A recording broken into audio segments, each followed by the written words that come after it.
میری آج کی تقریر کا عنوان ہے بدعنوانی قوموں کے زوال کا ایک عنصر ہے۔ جناب صدر ملک پاکستان اپنی پیدائش کے ساتھ ہی کئی مسائل کا شکار ہے اور ان میں سر فہرست ام المسائل اور ام الخبائث بدعنوانی ہے۔ جناب والا اس بدعنوانی کی وجہ سے ملک پاکستان کی معیشت زوال کی ابتر حالت میں ہے، کیونکہ ہر طرف لوٹ مار کا بازار گرم ہے۔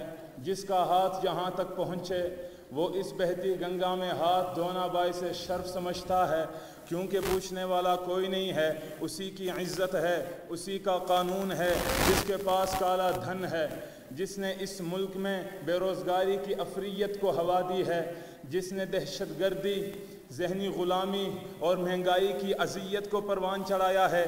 کیا ہم ایسی قوم کے کمال کے منتظر ہیں جو زوال سے بھی بدتر حالت میں جی رہی ہے؟ بنے ہیں اہل ہوس مدعی بھی منصف بھی، کسے وکیل کریں کس سے منصفی چاہیں۔ صدر ذی وقار، بات یہاں پر ختم نہیں ہوتی۔ اس داستان بدعنوانی کے ذکر سے ہی دل کانپ اٹھتا ہے، کلیجہ منہ کو آتا ہے، ہر طرف سے ایک شور سنا ہی دیتا ہے کہ کرپشن کرپشن کرپشن۔ آخر کیا نام ہے کرپشن؟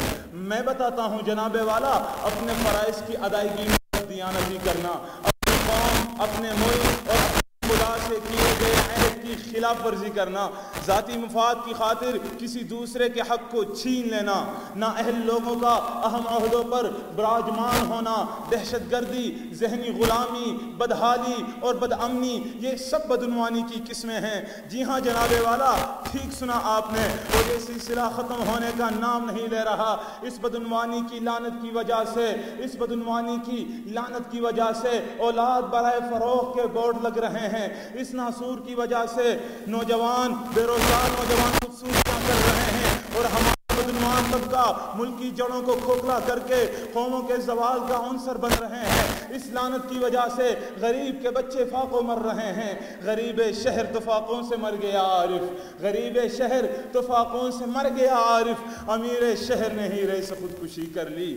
صدر ذی وقار، اسلام کے نام پر بننے والے اس ملک میں جہاں عدل و انصاف کا قیام ہونا تھا، جہاں نوجوانوں کو آنے والی نسلوں کا امام ہونا تھا، جہاں محمود و ایاز کو ایک صف میں کھڑے ہونا تھا، جہاں نظام تعلیم و تدریس اور نظام حکومت و اقتدار کو بلا رنگ و نسل کے تقسیم ہونا تھا، وہاں اس قوم کے بچے اور اس قوم کے لوگ بدعنوانی کی اس لعنت میں پڑھ کر اسلاف کے پیغام کو بھلا چکی ہے۔ صدر ذی وقار، قوموں کے زوال کی اس سے بڑی خطرناک اور خوفناک وجہ اور کیا ہو سکتی ہیں کہ جو نسلیں قوموں کے عروج کی وجہ بن سکتی ہیں، وہی نسلیں ہماری تاریک راہوں کے راہی بن کر فتنہ و فساد پھیلانے والوں کے آلہ کار بن رہے ہیں۔ صدر ذی وقار، حقوق غصب کرنے، انصاف نہ ہونے، استحصالی نظام نافذ کرنے اور ظالمانہ فضا قائم کرنے جیسا نظام ہوگا تو زوال تو ہوگا۔ چلیے ہے رسم کے کوئی نثر اٹھا کے چلے، جو کوئی چاہنے والا طواف کو نکلے، نظر چرا کے چلے، جسم و جان بچا کے چلے۔ جناب صدر اور سامعین کرام،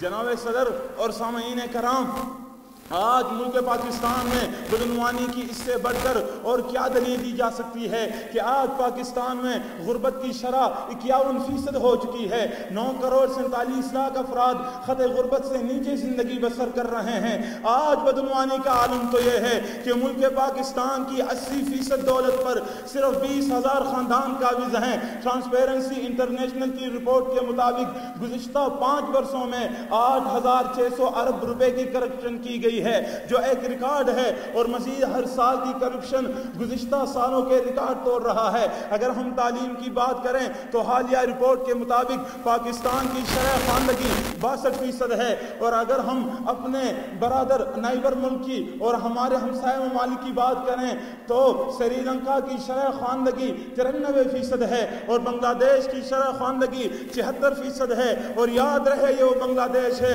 جو 1971 سے پہلے ملک پاکستان کا حصہ ہوا کرتا تھا۔ جناب والا روزنامہ ڈان کی ایک رپورٹ کے مطابق پاکستان میں 30,000 گھو سکولز ہیں اور تقریباً 2.5 کروڑ بچے اسکول سے باہر ہیں۔ کیا یہ ایک افسوسناک بات نہیں ہے؟